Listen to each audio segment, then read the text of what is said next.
Hello, it is Friday, so let's talk about a book.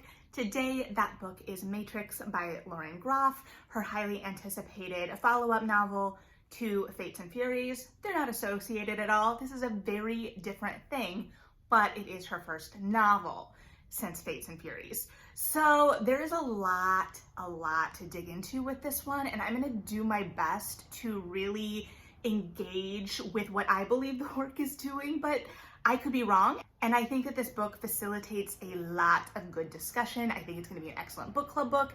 I think there's gonna be a lot for us to talk about in the comments if you're interested. And I was a little sad because I was going to go to a book event for this and it got canceled, understandably. But I would have loved to hear Lauren Groff talk about this book. And I've kind of skimmed some of the articles talking about this book, but I don't know. I really wanted to hear her talk about crafting the book, I think, as much as her inspiration, which was fascinating. So this is a historical novel about a nun, Marie de France, in the time of Eleanor of Aquitaine. And it is centered around this nunnery and this community that Marie creates because when she went to the nunnery, it was failing. And Marie is a historical figure. From what I've been able to gather online, I haven't found out a whole lot about her, and this seems to be kind of loosely based on her. She does have writings that I believe were collected into a Penguin edition, but I wasn't able to find it on the Chicago Public Library site, which for me, I don't know that I've ever had that happen when I've gone and looked for something on the Chicago Public Library site. So I will have to do some more digging. Her writings, Marie's original writings, really don't feature too heavily into this. They are referenced, and I'm sure I'll talk a little bit about them, but they're not as central as you would think they would be, maybe, potentially, if that's all you knew of her going in. So let's talk about Groff's language a little bit, because that is one of her hallmarks.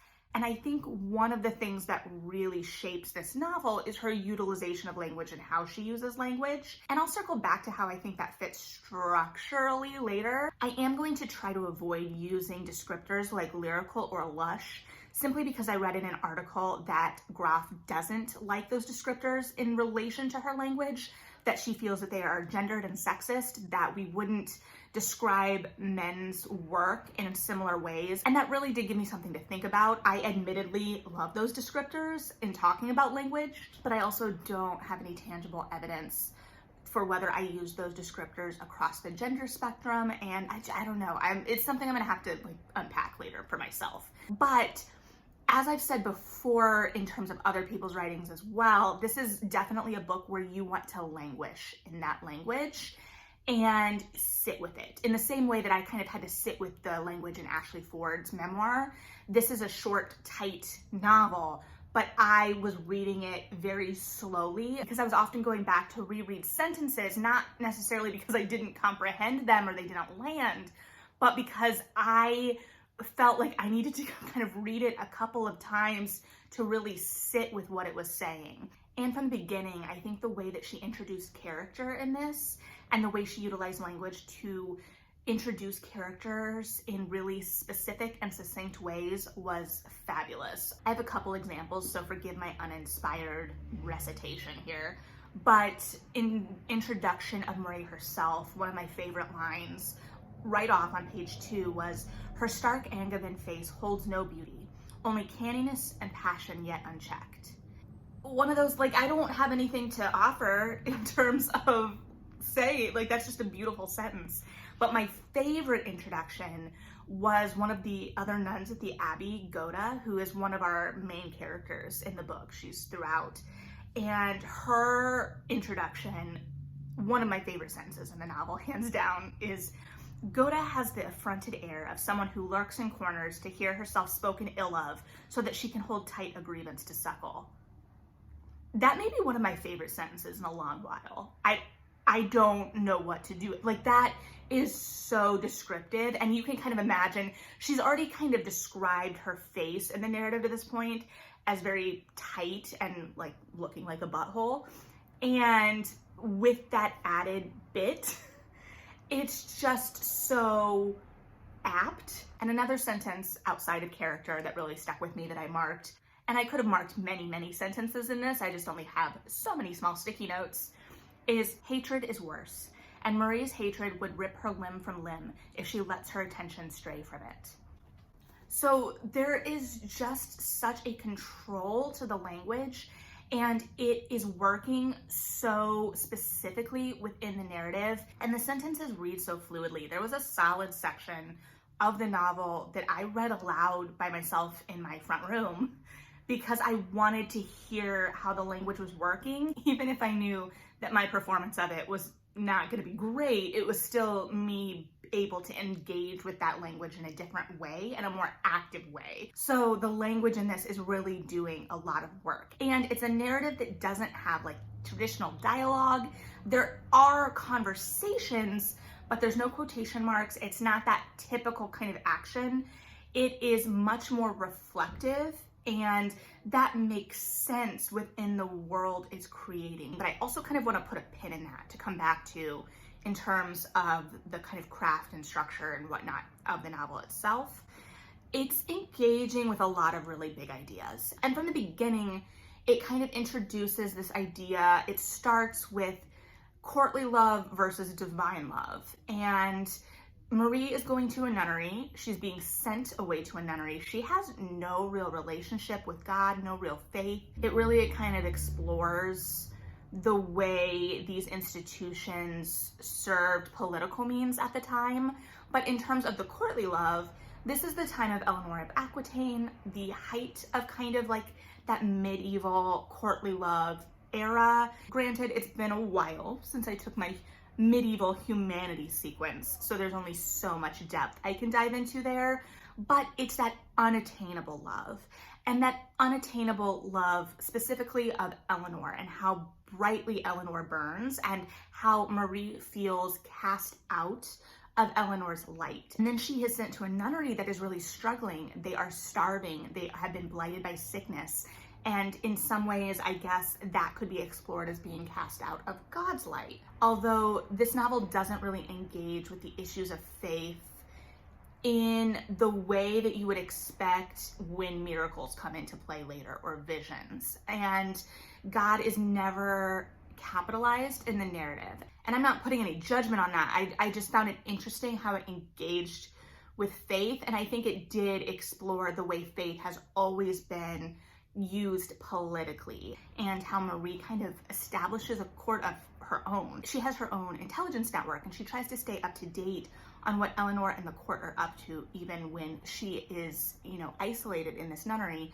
And I mean, there is a sense too, in addition to the courtly love and her love of Eleanor, there is that practicality of you need to know what's going on in the world because it could directly affect you. The nunnery was taxed. Eleanor is later in the narrative, as Marie has revitalized this nunnery, frequently threatening them with higher taxes as Marie kind of pushes out in their infamy and fame and what she's doing with the nunnery. And there's a lot there as well. And that kind of gets into how it's exploring the almost utopia of this community of women, and how Marie starts isolating them even further from the wider world, and she views it as protecting these sisters. I also found this intriguing from the perspective of a quarantine novel, which I don't like to think about, but I also think it's hard to divorce the reading of this novel outside of our current experience. So at the beginning of the book, when Marie first goes to the Abbey, the idea of courtly life, tying back into that idea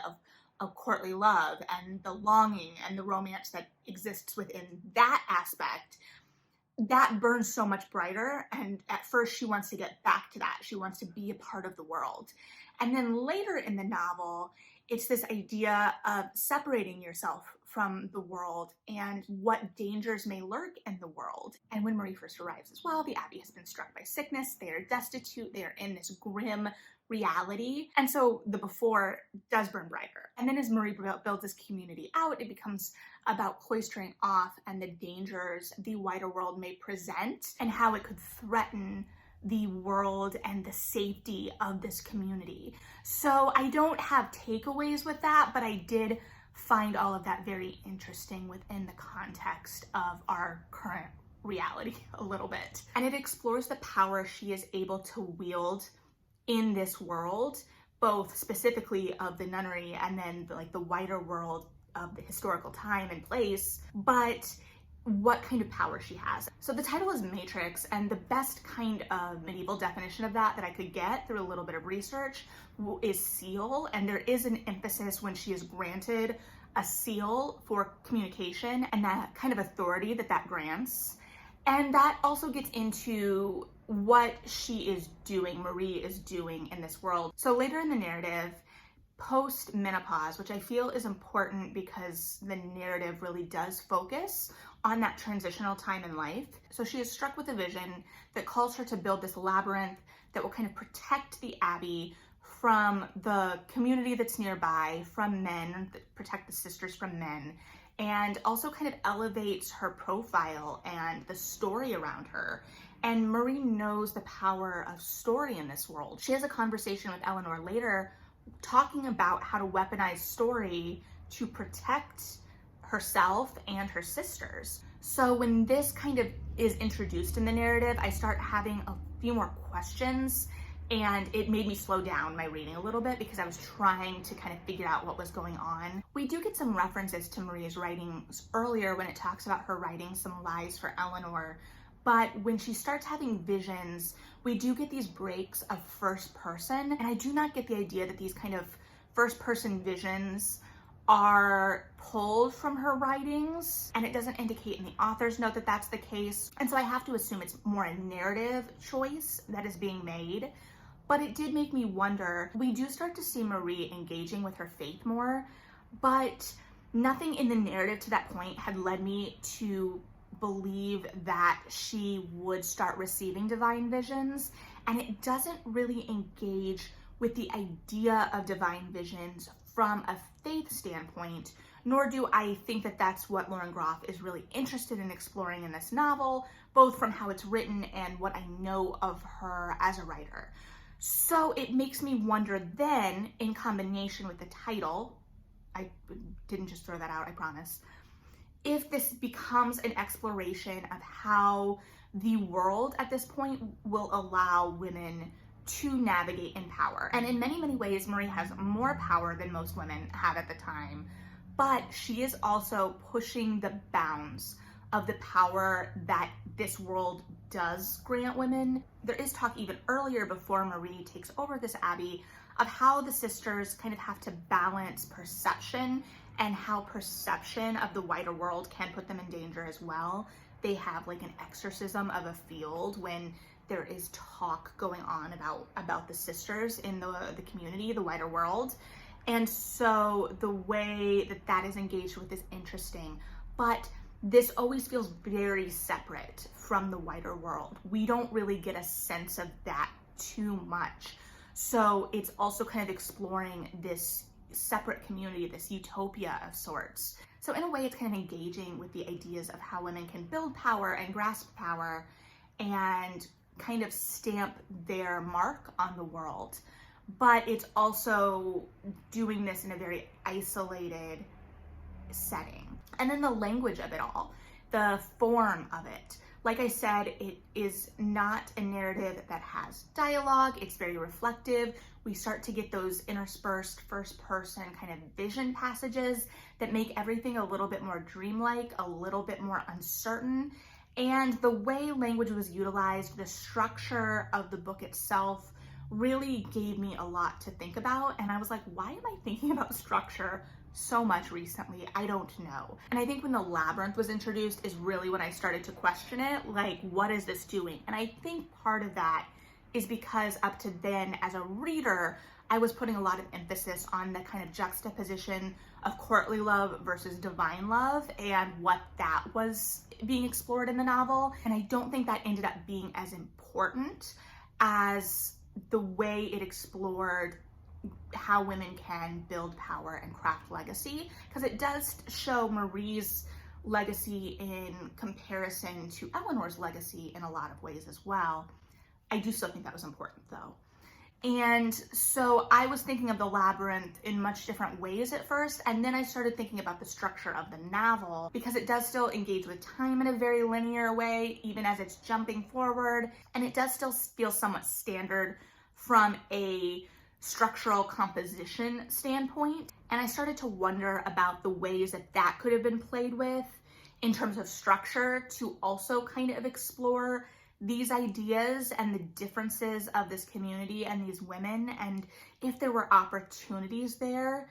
And I'm not sure, like, I don't know what that would look like, and I don't know what I wanted. I was happy with what I had. It just gave me food for thought, and like, oh, what are the other ways that this could be shaped? And then the further I got into the novel too, especially as we started seeing more of Marie's visions in that first person, which were very surreal in a lot of ways, I started thinking about the language itself as a form of structure. And I was also thinking about that language and how the language was forming a structure and doing its thing in relation to the ideas of power, and particularly women in power, that were being explored in the novel. And this made me think very specifically, and I'm probably gonna pronounce this wrong, I'm so sorry, of Helene Cixous's The Laugh of the Medusa essay, which I haven't revisited in full in many years, and is an essay that I read many times in college because it broke my brain the first time I read it, and subsequent times I read it since.